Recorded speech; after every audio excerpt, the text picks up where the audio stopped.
Assalamualaikum warahmatullahi wabarakatuh. Bertemu kembali bersama Ibu Lina dalam mata pelajaran Administrasi Umum. Apa kabar anak-anakku semua? Ibu berharap kalian dalam keadaan sehat walafiat.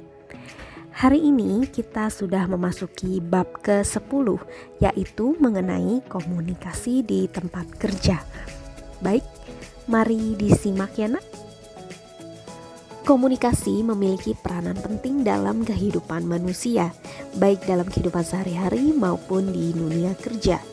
Di tempat kerja, komunikasi termasuk kegiatan penting yang dilakukan oleh pegawai dengan sesama rekan kerjanya atau pimpinannya. Oleh karena itu, seorang pegawai perlu mengetahui cara membangun komunikasi yang baik di tempat kerja. Dengan memiliki kemampuan komunikasi yang baik dan efektif, suasana kerja akan menjadi lebih nyaman sehingga produktivitas pegawai pun dapat meningkat. Komunikasi merupakan kegiatan yang sangat penting dilakukan oleh pegawai untuk kegiatan di kantor atau tata usaha. Dengan demikian, kalian harus dapat menerapkan keterampilan berkomunikasi dengan tujuan untuk dapat menyesuaikan diri dengan sesama pegawai, pimpinan, dan lingkungan tempat kerja guna mewujudkan hubungan yang baik di kantor. Oleh karena itu, kemampuan berkomunikasi yang efektif, baik secara lisan maupun tertulis, harus dikuasai agar mempunyai dampak positif dalam banyak hal, seperti dapat menghasilkan hubungan kerja yang kondusif, meningkatkan kepuasan kerja, meningkatkan citra profesional, dan meningkatkan produktivitas kerja. Istilah komunikasi pertama kali berasal dari bahasa Latin, yaitu communis yang berarti sama, atau communicare yang berarti membuat sama. Dari kata tersebut muncul kata komunitas atau community yang bermakna kebersamaan dalam mencapai suatu tujuan tertentu. Jadi, sebelum berkomunikasi, sebaiknya tentukan terlebih dahulu sasaran komunitasnya sebagai dasar untuk memperoleh pengertian yang sama. Selain itu, dalam bahasa Inggris kata communication memiliki arti suatu pertukaran informasi, ide-ide, atau konsep perasaan. Baik, sekarang kita berlanjut ke definisi komunikasi menurut beberapa ahli. Yang pertama yaitu dari Kate Davis. Dalam bukunya Human Relation at Work dijelaskan bahwa komunikasi adalah proses jalur informasi dan pengertian dari seseorang ke orang lain. Yang kedua dari Carl L. Hovland, komunikasi adalah proses yang memungkinkan seseorang atau komunikator menyampaikan stimulus, biasanya dalam bentuk kata-kata, untuk mengubah perilaku orang lain atau halayak. Dan yang ketiga adalah dari Profesor Dr. Alo Liliwery, yaitu komunikasi adalah pengalihan suatu pesan dari satu sumber kepada penerima agar dapat dipahami.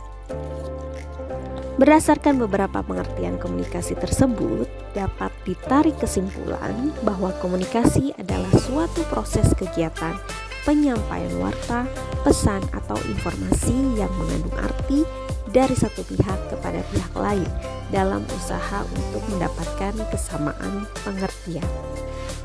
Baik, sekarang kita masuk ke komponen komunikasi. Di dalam komponen komunikasi terdapat 5 komponen. Komponen yang pertama yaitu komunikator.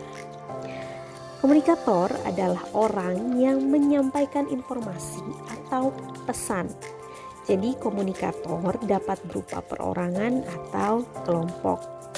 Yang kedua yaitu komunikan atau communicator, yaitu orang yang menerima informasi atau pesan.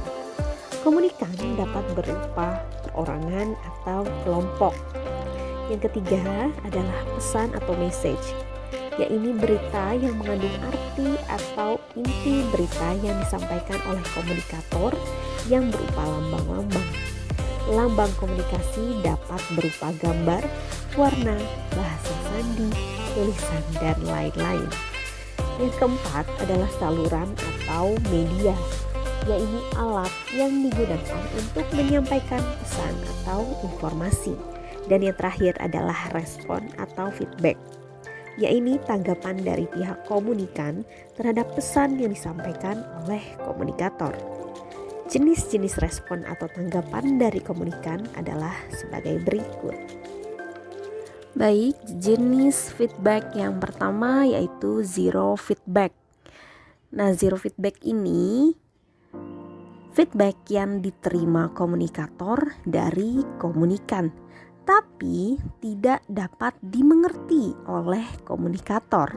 Nah, respon seperti ini dapat terjadi apabila ada penggunaan istilah bahasa yang tidak sepaham. Yang kedua adalah positive feedback, yaitu pesan yang diterima dapat dimengerti oleh komunikan dan mencapai persetujuan sehingga komunikan bersedia berpartisipasi untuk memenuhi ajakan atau terjadi saling pengertian. Yang ketiga adalah neutral feedback, yaitu feedback yang tidak memihak. Artinya, respon yang diberikan oleh komunikan kepada komunikator tidak mendukung atau tidak menentang. Yang keempat atau terakhir adalah negative feedback, yaitu respon yang diberikan oleh komunikan kepada komunikator bersifat merugikan atau memojokkan komunikator. Baik, sampai di sini dulu perjumpaan kita. Ibu harap kalian menyimak dengan baik dan bisa mengambil resume dari pembahasan yang tadi sudah dijelaskan. Sampai di sini dulu, Ibu akhiri. Wassalamualaikum warahmatullahi wabarakatuh.